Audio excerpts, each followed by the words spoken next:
So I've had a very engaging interaction over tea. To begin with today's inaugural keynote, I invite Professor Manish Kumar Asthana, co-convener of SMUS Conference India 2023, to introduce the SMUS director, Professor Angela Million, and Professor Gaurav Raheja, convener of SMUS Conference 2023 for the keynote. Professor Manish. Thank you, Sharwari. I hope you are all having a good time after this big tea break. I hope you enjoyed food. Yes? Good. So I see some head nodding, and also now the Germans can do the same nodding. So it is my privilege and honor to introduce the keynote speakers, and I'm sure that you know them very well by now because Professor Million she has been taking some workshop sessions, and you have been interacting with her. First, I will introduce Professor Million. Professor Dr. Angela Million is a chair professor of urban design and urban development from Department of Urban and Regional Planning at Technical University TU Berlin. She has taught several core courses on urban design methods and tools, as well as courses on visual communication in planning for more than 20 years. So we are very happy that you are sharing your insight. Her recent research activities include participatory research design with young people and transdisciplinary methods in spatial research. She is also the director of Global Center of Spatial Methods for Urban Sustainability, GCSMUS, and principal investigator with the Collaborative Research Center Refiguration of Spaces, SFB 1265. Thank you, Professor Million, for gracing us today with this keynote. Our next speaker, and also the convener and very dear colleague, head professor and mentor to me, Professor Gaurav Raheja. He is Professor of Architecture and Inclusive Mobility and co-coordinator of the Design Innovation Center at IIT Roorkee. His research focuses on social sustainability and human-centric approaches in urban environment. He founded the Laboratory of Inclusive Design to advance interdisciplinary and cross-cultural research towards inclusive design. He is well-known expert in universal design, accessibility planning, whose research focuses on inclusion of persons with disability, children, gender, aging, social inequality, persons, paradigms in urban futures and everyday lives. He is also an advisor to Indian government, where he advises several ministries and Prime Minister's office on accessibility audit projects. He is a DART research ambassador, and he has been a visiting faculty to Technical University Berlin, to Darmstadt. He was awarded with MPhIS Universal Design Award in 2010, and many more achievements, which may take a long day to explain each and everything and to introduce him. With these few words, I will welcome all both the keynote speakers, Professor Million and Professor Raheja. Please welcome them on the stage, and I welcome you all to share your thoughts. Thank you.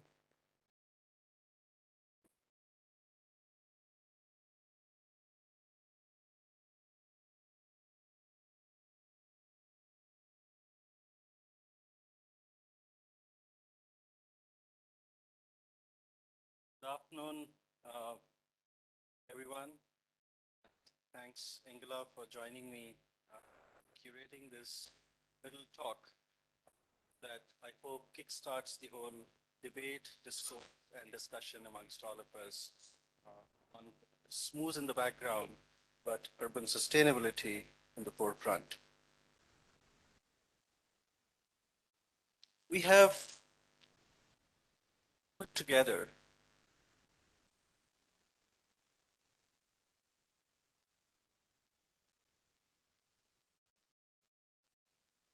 technologies interact amongst them on a separate scale and humans on a different scale. But I think this is about human technology interface further. So To carry this conversation further, at least I personally believe that we are not here to stress you, to burden you with a long lecture, but we want to make the conversation more like a narrative, more like a story. Because research globally, whether in the world of scientific or in the non-scientific era, has sometimes shied to be a little informal as well. But I think we try to bring this informality within the disciplinary discourse and still stay within the formal boundaries as well. To begin this, we have titled this together on the title Participatory Methods Towards Researching Urban Inclusion. To simplify this, research is the spine. It's not a destination. It's an ongoing, continued, everyday pursuit. Urban inclusion is the mandate. What is the urban future if the humans are not part of it? Imagine a world without your own self. Does it even exist? Doesn't. And in order to do this, we have all been doing a lot of research, a lot of urban sustainability, but importance of one word. I think the P for the people cannot have the P of the power unless they are joined together by the P of participation. So participation as a key research method is the key of this keynote. To take it further, we've structured this in 4 very clear segments. The first section makes an introductory narrative about why, raising the question why. The second is a further inquiry. I think this keynote may give you more questions than answers, is the research inquiry, and we will touch upon, just to begin, I would say 1 or 2 issues as a demonstration. The third section is about some learnings from experiences of participation in projects both Angela, me, and others have been part of, so bringing them together as a small palette here. And finally, we don't wish to conclude. We want to take home some message so that you can carry the journey and not make it a conclusion of it. So there's question amongst us. Am I included? We're talking about smart cities. We're talking about smart futures. When are we talking about ourselves in it? What does the urban inclusion mean? We are talking about the UI, which is the user interface many a times. We're talking about the UX as a user experience many a times, but that's restricted to a 6 inches or a 13 inches screen. We are talking about, in the domain of urban inclusion, a new key term, if I can coin, as LILX, life interface, life experience. Because urbanity is about life, whether it's a housing, whether it's a neighborhood, whether it's mobility, whether it's work, or whether it's a public space. And the question is, why do we care? Why do us care? And why are we sitting here to talk further about this? Not because only we are the emotional beings, but I believe because it is a collective pursuit. A small glimpse from a flight from Chennai. This is a city growing, growing, growing. Like the amoebas and the viruses, growth. Growth for the sake of growth is not growth, but cancer. Therefore, it's important that the growth is in a direction that's tangibly fine. And therefore, I would say it's an inevitable urban. And with such growth, the question is, who of this is included? These tiny houses, these tiny green spaces, and this conquest of man over nature, and filling the lands with pockets of concretes and concretes. Is this the urban pursuit? Is this the way to include? Is a large inquiry, both between the social and the scientific domains. So I believe the urban inclusion is not just our perspective, it's a need. Need for the urban future to sustain. To give you a quick review of this, city of New Delhi. This is how 1977, boundaries.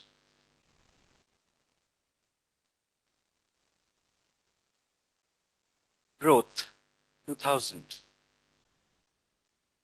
2010, and moving on. We are not able to prevent growth. Growth is inevitable. And as I said, mere growth is not a sign of development. It could be cancerous. And therefore, we are talking here, how can growth be more inclusive? And we cannot be inclusive without talking about participation. This is how we are growing further. I think India is, unlike the DAD Exceed project, which is about exceed of excellence, this is the exceeding population that we have. And this is a demographic perspective of what we have for the future. Where will this growth continue? Is it a demographic, or is each life of some value? Is a distinction between a quantitative perspective and a qualitative. And if you start fighting between the two, I think we will reach nowhere. And therefore, participation is about converging the two viewpoints of the world, both the quantitative and the qualitative. The urban and the rural divide, the migration, immigration, is the urban future and intensifying, knowing that it is inevitable. The question is, who is included in the city of Mumbai? Is everyone? You see the lower shanties of the Dharavi slums and the high-rise of some other affordable class of housing. Do they share the same equitable space, access to green spaces, access to light? Is it possible? These are questions. Who can solve it? I and Angela alone cannot. But we can stimulate some research which, as an evidence, can perhaps influence policy and some decisions, which we believe is the idea of talking inclusivity as an access to living in form of equity. Now, who does this everyone mean?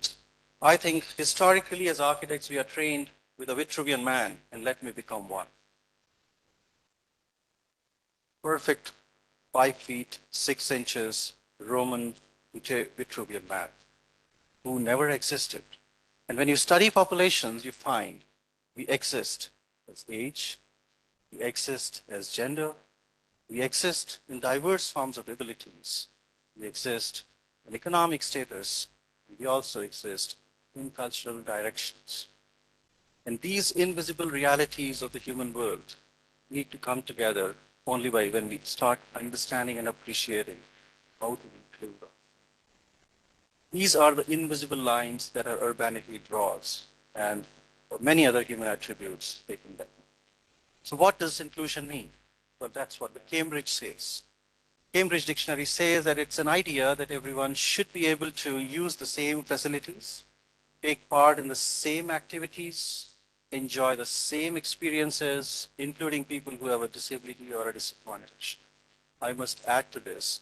This is a defined perspective, but I want to make it open. I would say inclusion is an experience of everyone, in everything, and of everything. Very simple. So at the Laboratory of Inclusive Design, very proudly with my team at IIT Roorkee, I wish to say that we believe in this. Of course, we would falter as an experiment, but we're trying to bring together a lot of inclusive ideas in cross-sectoral approaches, ranging from education, public spaces, assistive technologies, information design, health and well-being, mobility, rural innovation, sanitation, and housing as few of the areas of our current interest, and taking it forward into bridging the gap between research and practice through a human-centric focus. And that's what our logo proudly says, the human at the center. And this line could be a line of inclusion rather than a line of exclusion. Bringing the humans in the center, shifting the streets from vehicles to people is the whole idea of sustainability. Sustainability, unfortunately, gets represented as blocks. And we want to change that view by bringing the idea that there is no goal of sustainability which can be achieved unless sustainability itself is seen as a collective wheel of intersectionality. You take one dimension of it out, and you will find the wheel collapses. If I could demonstrate it further, we know we have had many conferences on climate change, but goal 1 is the mother of the entire goal of sustainability. Most impacts of climate change most impacts of non-sustenance, most impacts of economy are shared by majority world population, which comes under this red row, on which we perhaps have no funding for any conference. The poor could be represented and they could speak. And therefore, we go to them as sections of society, understand what do they want. How does the city look at from their lens? That word, I pass it on to Indila.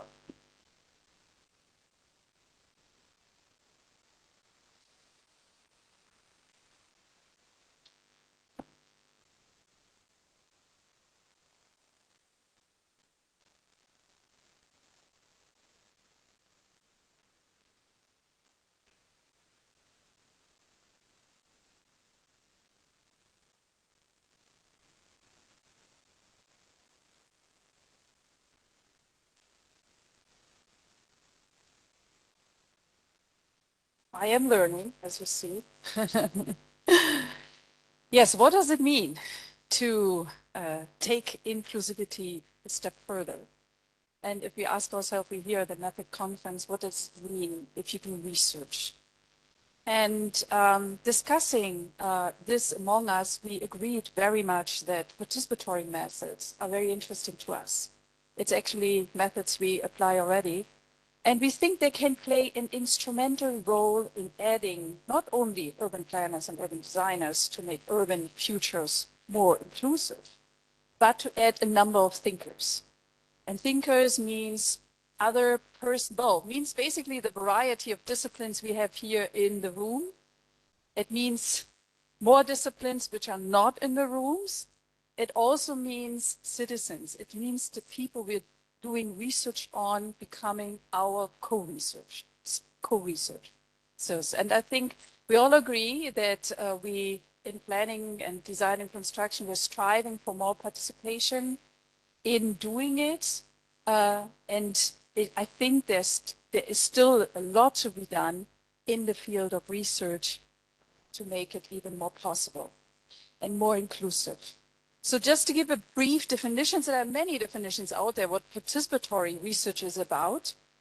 It is, like I said, with those people whose life world and meaningful actions are under study. It's not only about them, it's also with them. And if you take that a step further, that means that the research questions themselves and also the whole study could be done and should be done from both perspectives. On the one hand, by the perspective of the researchers, science perspective. On the other hand, the perspective of practice. It could be practitioners, but it could be the citizens themselves. And in the best way, as stated here, both sides in the end also benefit from such a research. Participatory action research takes that even a step further. You could call it a subfield of participatory research. Some discussions are out there that say that's actually the main field. Nevertheless, you see there is a word added, that is action. So it emphasizes not only the participation of non-scientists in research, it also emphasizes action. Taking action in the end, being active throughout the whole process, but also taking action in the end, having implementations or implications, after all, with or the society, with the environment you're doing research on and with. So the orientation is more about change here. And what is interesting that this field of study is very much based in the culture of Southeast Asia, as a lot of civic movements, social movements in the 1970s have fostered that field, but also it is based a lot on theories and writings of Paulo Freire. So very much based also, I would claim, in the Latin American research culture. And basically in the 1970s, the foundations of participatory research was founded already, and its first base was at Delhi. So I would claim that participatory action research is an interesting field to have a look at, and a history to serve and to learn from especially when we talk about decolonizing research, let's look what wealth of knowledge is in that field already. So to sum up what participatory action research is all about, it brings together participation, research, participatory research on the life of in society with a research that brings together co-production of knowledge and action, experiencing such a process of research. And we think that a number of theories and methods in that field are interesting and should be looked at here. But what are the issues basically that are out there where participatory research maybe can serve for, or should serve for, I would say? I think we can even participate to write down issues. And I'm sure the whole walls and the whole world would fill up with many. Just to give you a quick example, because there are many issues. These are some of them which I'm just bringing here, of an urban reality that exists, but we don't see it. An experience of a public inconvenience, but written as public convenience, because the inconvenience is not shared, it's not talked about. The experience of a street, the experience of a mobility system, the invisible population, which accounts for almost like 30 to 40% of the country's population, which is not cared for, catered to, and therefore remains excluded. The population with disabilities, population with aging, population with diseases, and population with situational disability contexts. Urban complexity and exclusivity is a norm. I wish, or we wish, inclusivity becomes a norm so that we don't have to deliver a talk like this. What is the focus? Small example. So we are trying to bring things of visuals which are everyday life. You even see a street, what I demonstrated a while ago, it's not the Vitruvian man. It's children, it's women, it's a phase of life which is always changing. But the street, the infrastructure is all fixed. So how does design behave in a changing reality is an issue. And this need arises, therefore, for methods of how do you study this? We have no knowledge of it unless we go to the people ourselves and resolve these complexities of urban diversities. The urban issue is definitely very complex, and we don't want to make it sound simple. If you see in terms of sectors, congestions in terms of mobility, housing, transportation, employment, environmental quality, health, sanitation, education, crime, etc.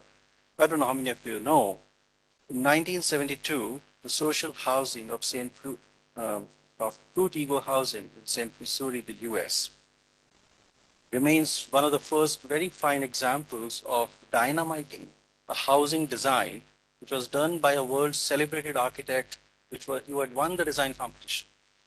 So a celebrated design failed after 5 years, and the government realized we should dynamite this because that housing led to crime rather than to housing the people. So when safety is seen as an issue, and if it's addressed as an issue, sometimes it could lead to an action of destruction of public good rather than construction of public good. And consequently, so I'm just picking up, for example, the theme of sanitation. We are very much involved in it right now. Let's take a small strand. What does inclusion mean in public sanitation? How many of you have experienced public sanitation? How many of you fear public sanitation? How many of you have seen public sanitation? And how many of you change your plans of public space because of public sanitation, but we don't talk about it? Let's talk about it is the first thing. And here is a question. What about if I don't belong to a male or a female gender? I think we have spread this discourse through practice into 3 very clear frameworks. One, that when we studied this urban reality, we realized it's not that simple. It's not mere about a toilet. It's about the information of the person. Where is the toilet? For whom is it meant for? Does it really invite? Number 2 is the infrastructure of the whole Third is service. If any of this fails, the entire sustainability of the ecosystem of sanitation fails. Almost 62 billion US dollars are being spent on this one issue. We're talking about money. Here's the money, right? It's not going in the shit, but it's going in the idea of inclusive sanitation. Because it's a basic human need, but we are still struggling with it, and hence remains the issue. Give you a quick example on what is the human body dimension as infrastructural dimension. In order to do this, I'm sharing this quick example of a research conducted by Professor Abir Malik and his team at Design School in India many years ago to study with participation, space, the grids, the heights, the body postures of a cultural way of spotting. Just fundamentally. And this research led to so many body ranges, which we do not know of. How many ways do we use space inside a washroom? And if that knowledge is not known, how can we have better sanitation facilities? And as a consequence, it led to raising an issue. Issues were, what is the need for understanding the context? Our nation cannot have one sanitation system fitting everyone. It needs contextual response. Need for cultural dimensions of adaptation. Culturally, our dresses, our colors, our ways, our expressions are not something that we would like to demonstrate about a private life in a public domain. And hence, this knowledge needs further understanding. Third, the need for standardization along with customization in the dynamics of design. Second example of sanitation is a quick study which we have recently been conducting on the newly revitalized Kartavya Path, formerly known as Rajpath of India. A wonderful design, a new inclusive way. I would appreciate that the whole design effort is to bring the diverse cultures there. And I would request and urge everyone, whoever is for the first time in India, please do visit it to experience this. And here I'm trying to tell you, there's this new discovery that the design led to. The design led to a new sign, or what is called as a gender neutral sign. From a gender bias to a journey of gender neutrality is a journey of participation. This design also is an outcome of participation, but the journey must not end here. I don't know how many of you are seeing this sign for the first time. Raise your hands. Great. Which means there is always a new interpretation. And that's what made us do this inquiry in public space on how do people interpret the new information systems of gender neutrality. We studied with school children. We studied with stakeholders around the area who manage the washrooms. We're trying to study with also the urban elite on how they're convinced. And would you know, if I could ask you, this last sign, microphone. Yeah. This sign, what do you think it represents? Changing diapers, okay. Anyone else from the audience? Childcare, anyone from that side? You don't know the sign? Okay. Well, amazing, yes. We also perceived so because we are the elite class of the top of the pyramid who is educated enough to see it as a child. But when we asked the children, do you know what they said? They said that dot is a tap and the body is the basin. They thought it's a water step. That's what participation leads to. And many people said, even the ones who came from different classes of economic societies, that they're not sure if this is water to drink or water to splash on your face.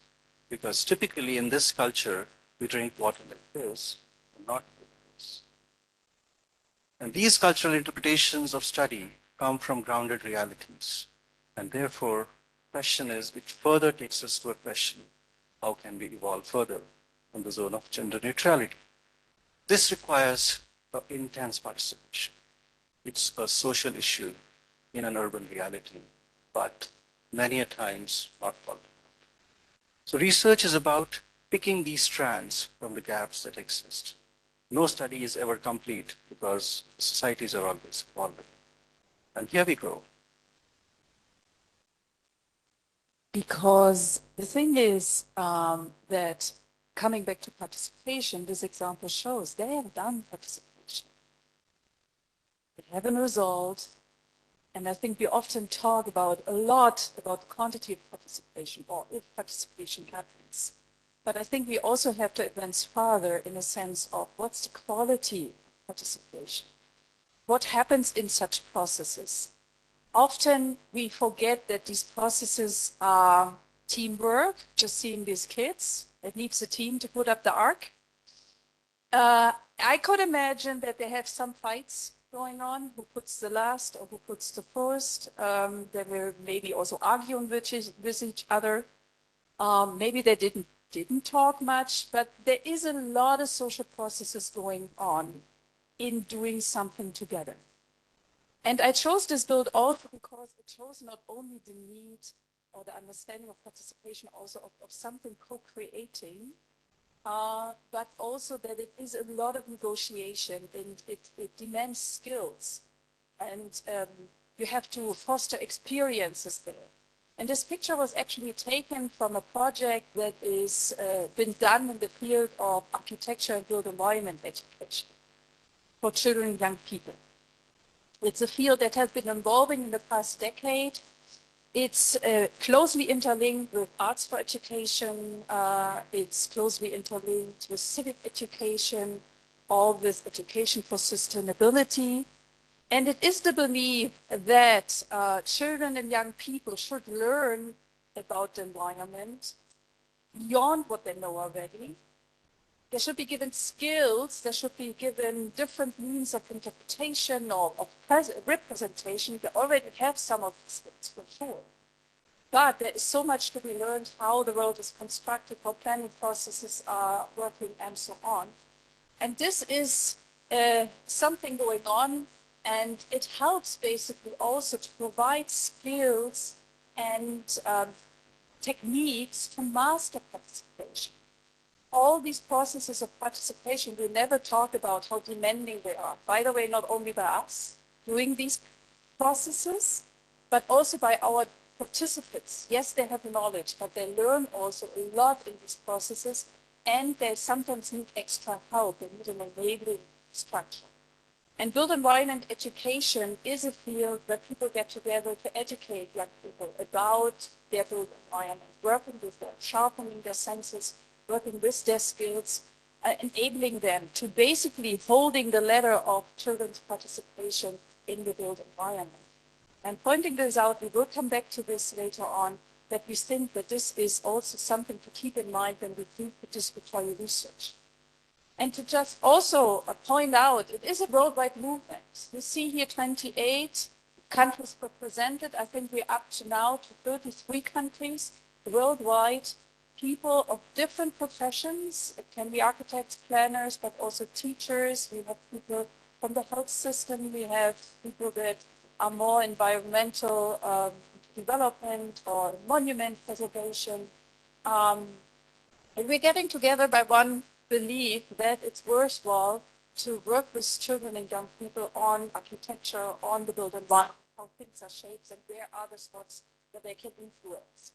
The Built Environment Education Network is hosted by the Union of International Architects, but it is an open network, and like I said, it goes way beyond our profession and has a lot of knowledge out there how to work with children and young people in participatory processes.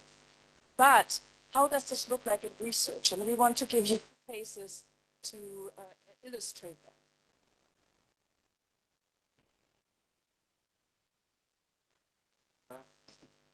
Yes, it's not that it's something very new that we're talking. We just want to confirm that this is what works. This has been a project by a social design collaborator on researching the basics. City for all. It's usually said, but it's always city for the some, right? And what does this case study tell us?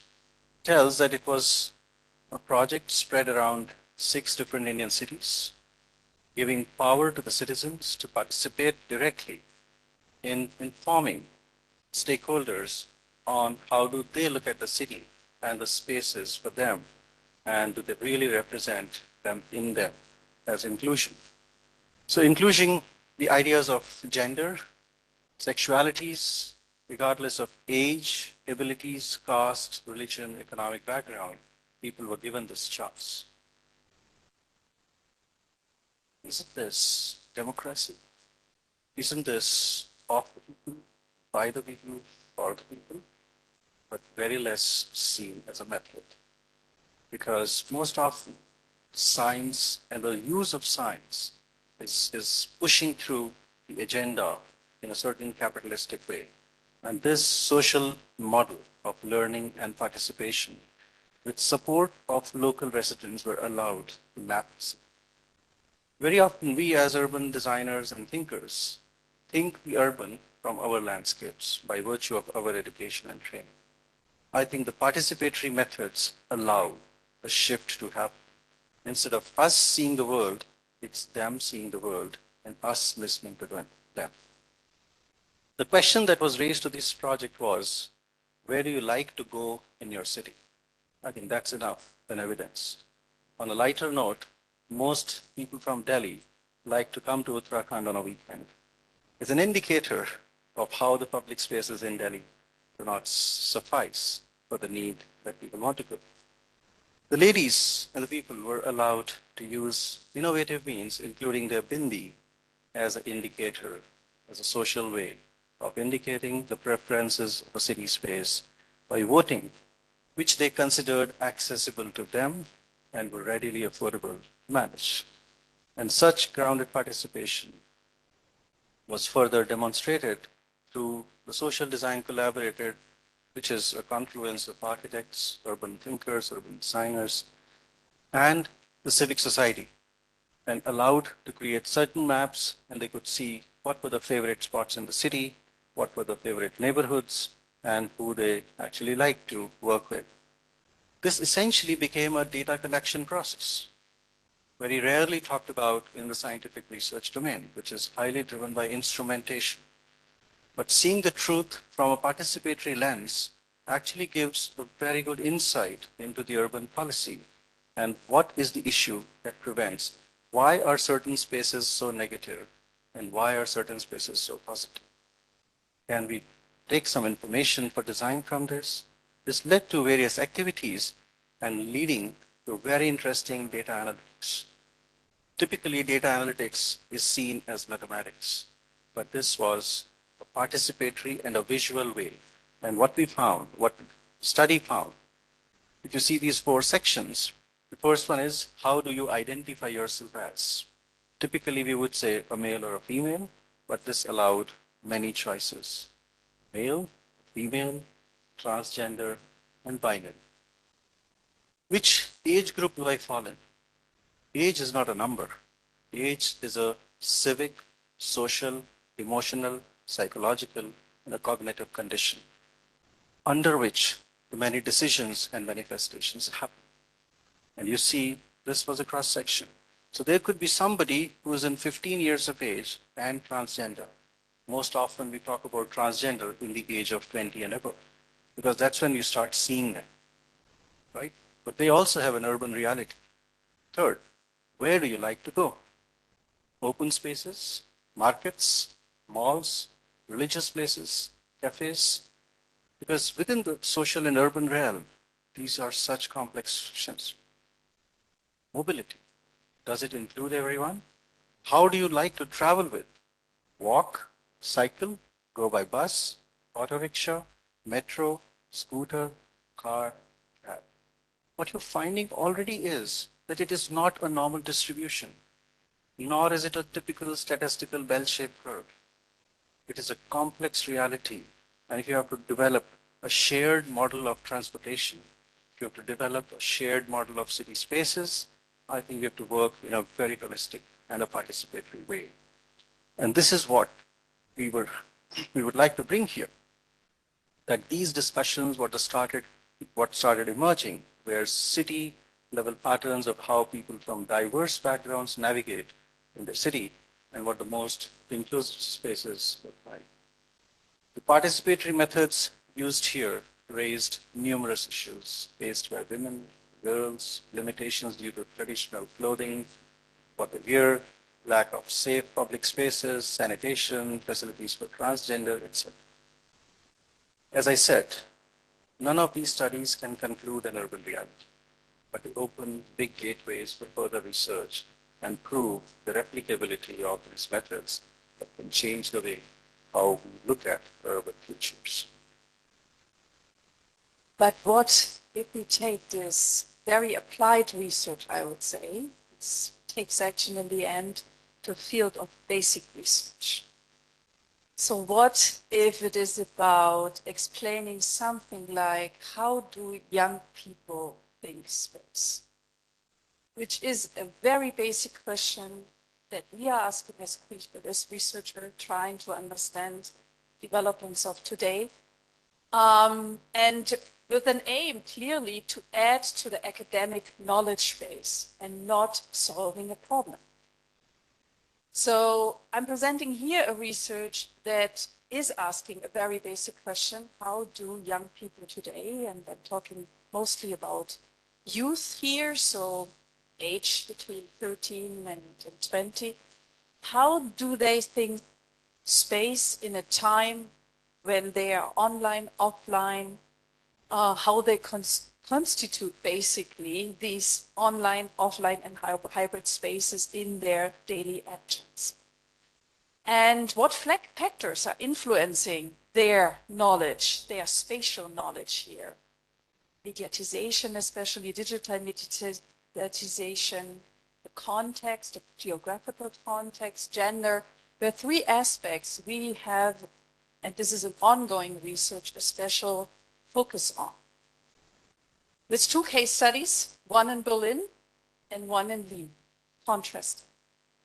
Asking a very basic question, coming from the field of childhood studies, being an activist myself, teaching young people, doing participatory projects, and here we are in a very basic field of research where participation is hardly happening because we put the question down. We wrote the grant. With the grant, we had to lay out all the methods we're using. We're planning on writing down we're going participatory research. We got the advice maybe not to do it, because there's also a critical discussion out there. We will talk about that also just briefly on participatory research. We took the advice and said, okay, we just cross out the word participatory in our research grant, and we write, it's a dialogic process, a conversational process of doing research. Because our reviewers would not have accepted it, very likely. Maybe they would have. We don't know. But what would you do? What data, what methods are we actually using?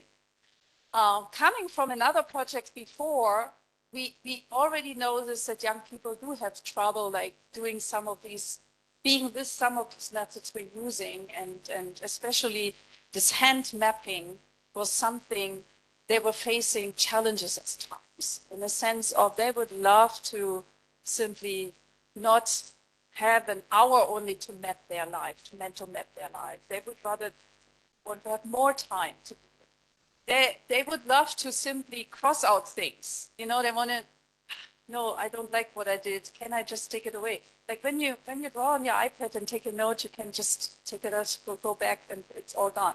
It's not possible on a piece of paper. Some were not liking the fact that they only certain size of paper. They were using 8 or 9 papers. They would love to simply zoom in, zoom out. And this is when we also were looking for another tool to do mapping. We did not find it. We did not like it for certain reason, and decided let's do an own web app, an application on your smartphone. Young people can map their environment. And we said, let's do it together with them. They digital natives. In fact, I learned in one of these participatory processes that something like Bluetooth exists. And they showed me how to use it. And it still happens in some of these projects that my participants know more than me. And when it comes to these technologies, they do know often a lot more than us. So we decided to develop a progressive web app. I'm not going into detail what that means. In such a participatory process with the young people, they use the app to do their mental mappings. We then do formal interviews with them and go-alongs to then produce some intermediate results we are going to discuss with them. So we're going to invite them, we present, they are going to be the expert, they are our reviewers, we're going to discuss our results with them, go back maybe, think them over, and last but not least, do presenting the results with them. Yes, we will write our papers, we will publish our peer-reviewed papers, but we're also thinking of something they would like to do to present the results. I cannot tell you yet what this is.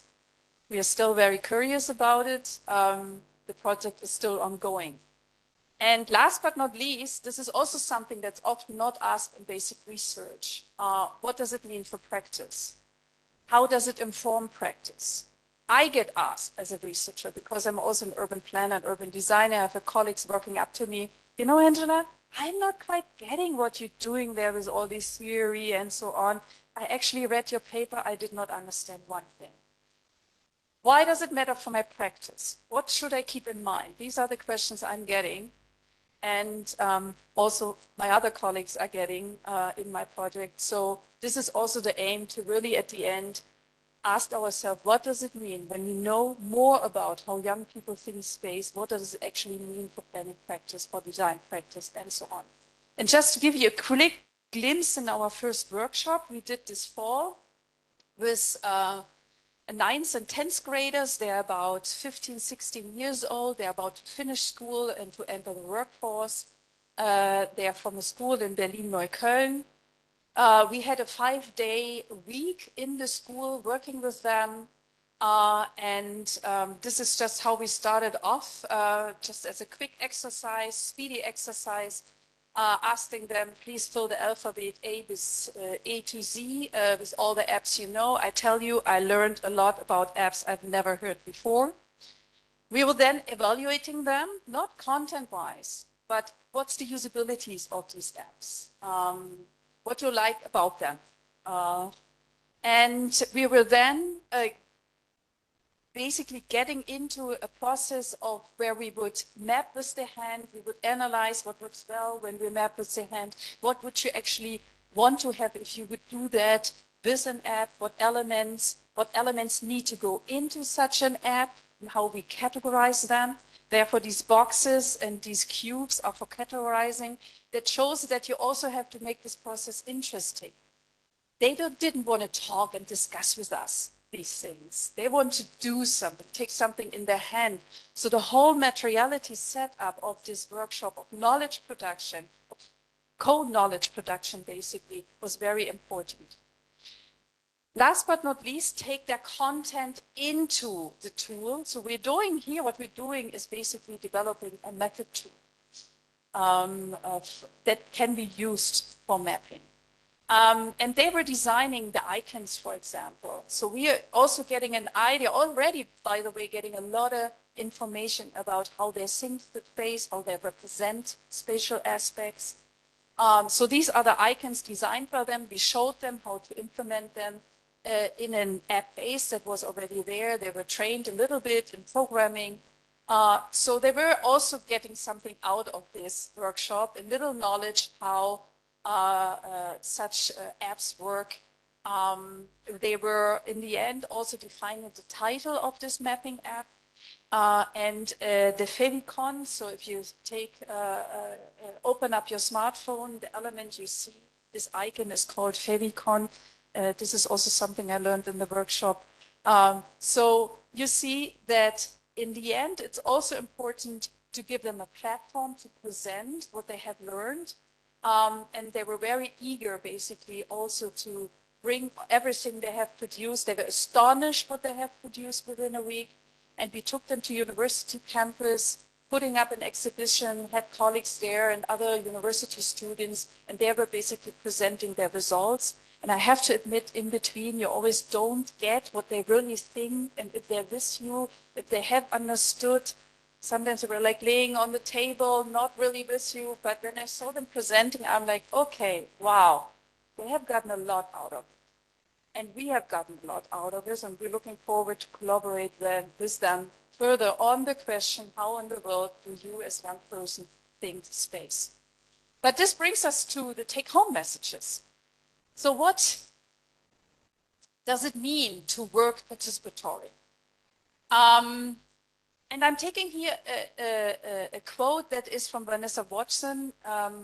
She is not really addressing here participatory research, but I think it fits very well. She was rather comparing collaborative planning with co-producing or co-production.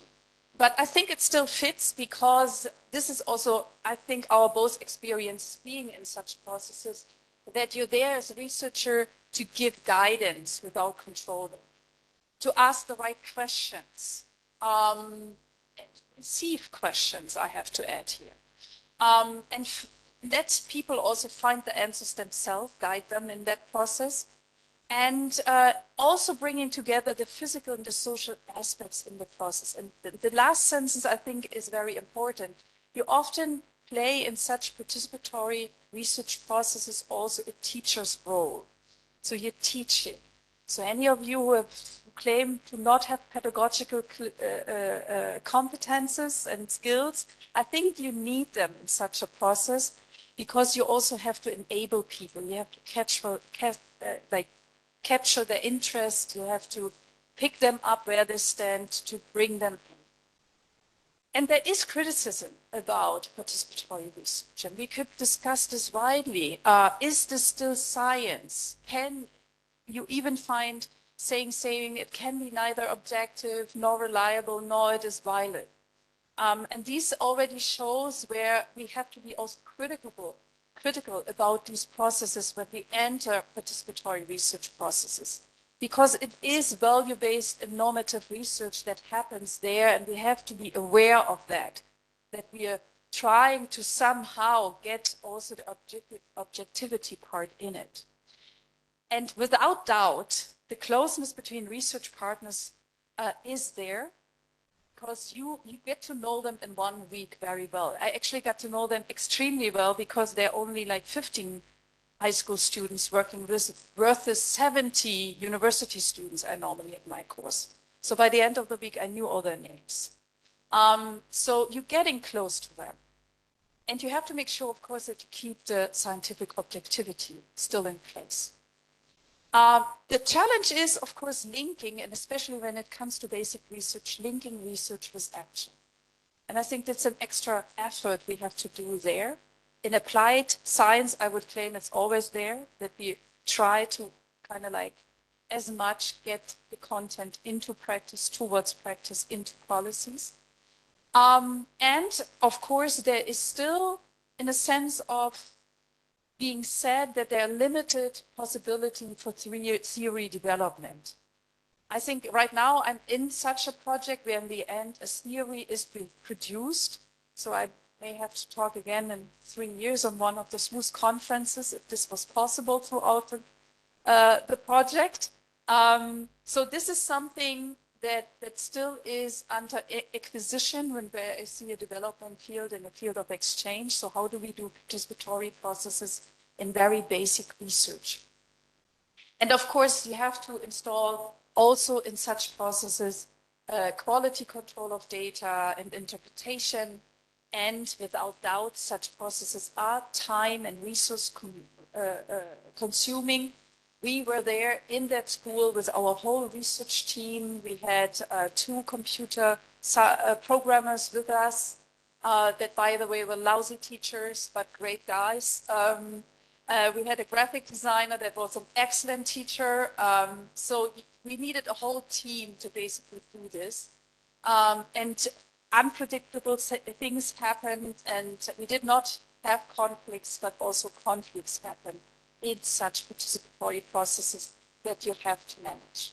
But we both, I think, would claim we have entered a century of participatory research. And without doubt, there is a big need for applied-oriented research that has these participatory elements in place. And I would claim that there is also a high potential in basic research. Because, and yeah, I'm totally with one of a colleague that is from sociology writing on participatory research, that the relationship between society and science has changed. We have heard the starting words, how it has changed. Gaurav was talking about it. And this change also asked for new forms of knowledge production. And they are more than possible today. So take-home message, simply a little knowledge on participatory research. There are a lot of books out there for sure already.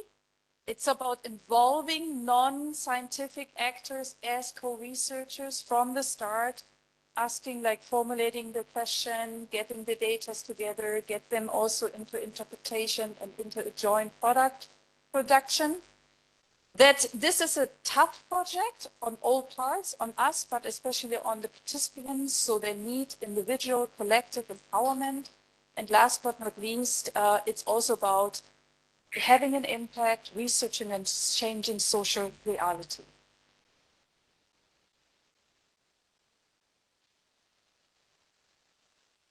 As we know that the human population does not fit in a box because we have classified them in various classifications.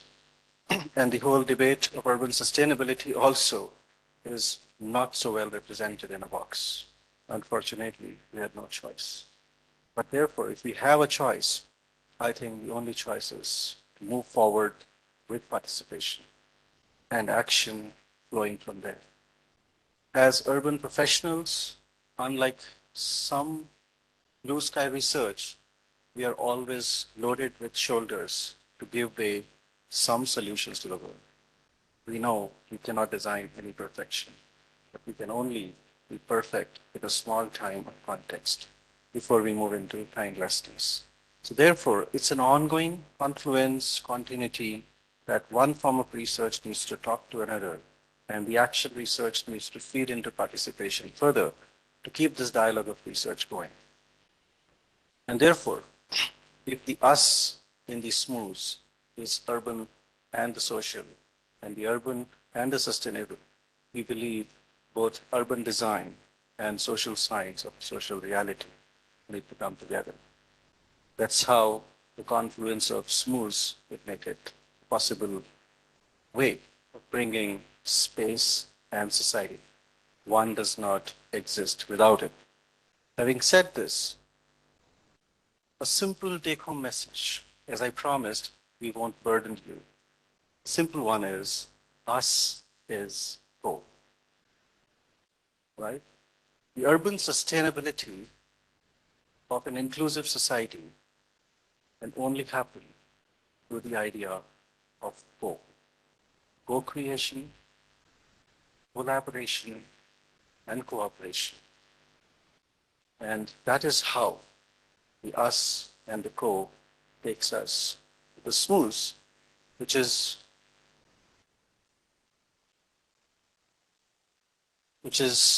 simply methods and us, but it's important, which highlights the subjectivity against objectivity, which highlights the spatial context, which highlights the social context, and therefore the need for interdisciplinarity.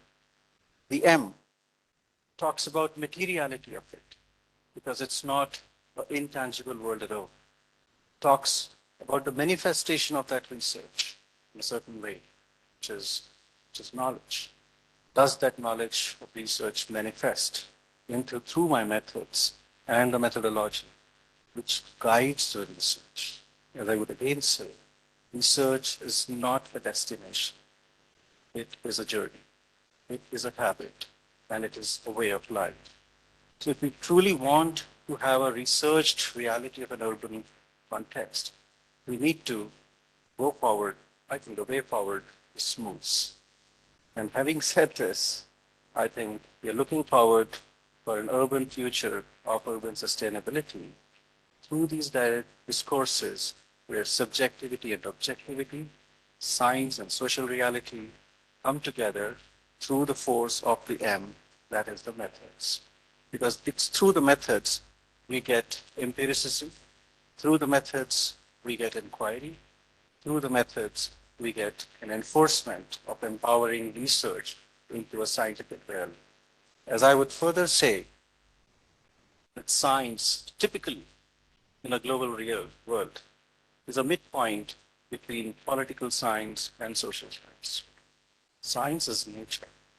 The political science decides how science will be used to impact society. But what if we turn around?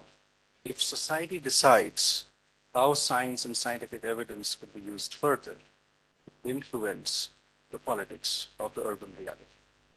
Those words, I would say, Danke schön. Thank you. Namaste.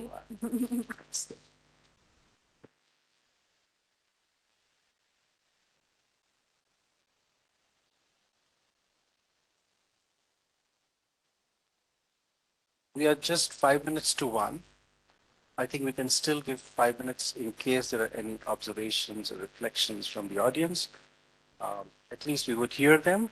We can maybe carry some of them over lunch.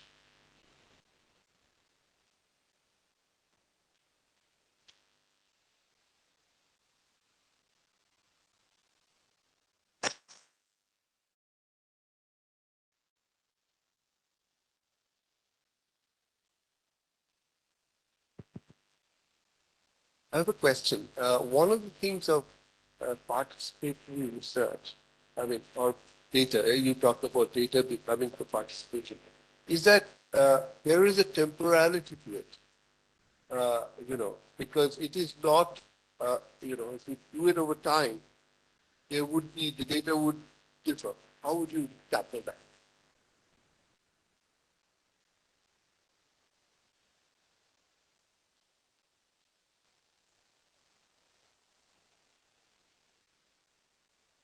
I would say, isn't that the case even when your PhD goes out in the field? He gets data at a certain point in time. I think the time aspect you always have. It doesn't, to me, it doesn't make it different if it comes from the people versus if it comes from a PhD. The source is just different. But of course, you could do the same methodology you would use with a PhD who goes back several times maybe to show the long array or a shorter term perspective, and you could go back to the participants. The challenge you have with the participants, it's you may not have 100% the same people sitting there. This could happen.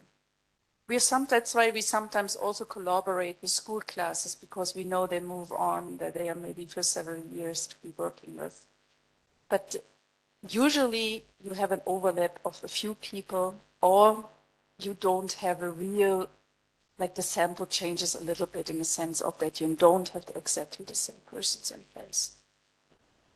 I could extend to this. I think we have to be, first of all, very fearless, accepting temporality as a reality. Fixed in time with data of science, we're already fixing the future. The uncertainty element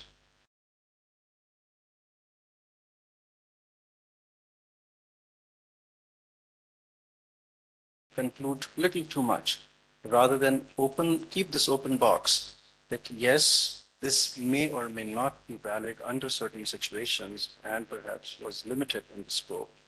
Second, we know no social science data can be collected in a very short span of time to get a whole understanding.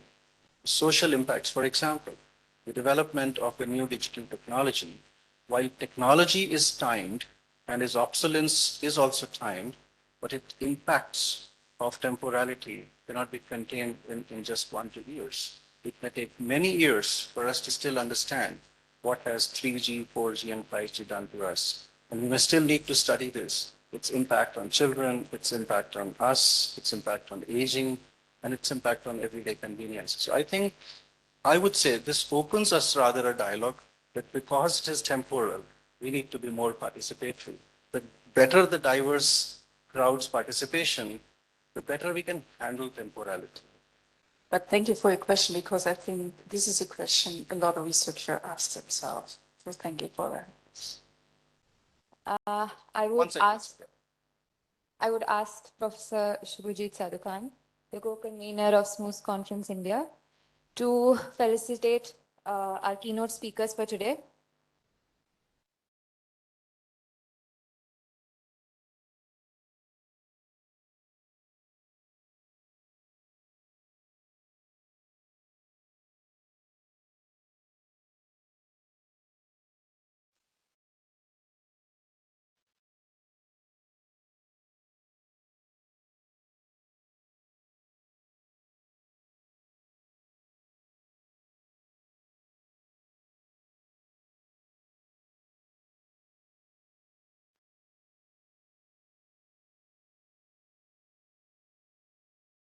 Thank you, sir. Before we break for lunch, a quick vote of thanks from Professor Manish Kumar Asthana. Thank you. So I'm quite overwhelmed with this keynote speakers dialogue and also to see how much we are understanding. Unlike Professor Million, this is my first meeting in research methods, so it is very insightful for me. And I could see, as they mentioned, it is not about them, but it is with them. And as Professor Renja also mentioned, sustainability goals is a collection of goals, not one goal per se. So universal inclusivity and universal complexity is a target with this social method we have to solve. With this, thank you once again. Big vote of thanks to the speakers, keynote speakers, for their valuable time and sharing their insights. And big vote of thanks to the audience, lovely audience, and their lovely conversation. Thank you. Please join us for the lunch. Thank you once again.